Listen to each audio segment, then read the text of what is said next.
What is money? Money is a non-existent theoretical force that has never, does not, and will never exist except in theory on computer screens. We don't want to be a slave, no, no, no, no, no. We don't want to be a slave.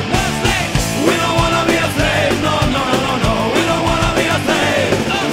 We don't want to be a slave, no, no, no, no, no. We don't want to be a slave. We don't want to be a slave, no, no, no, no, no. We don't want to be a slave. No slave. People die and starve because they don't have enough digits on a computer screen.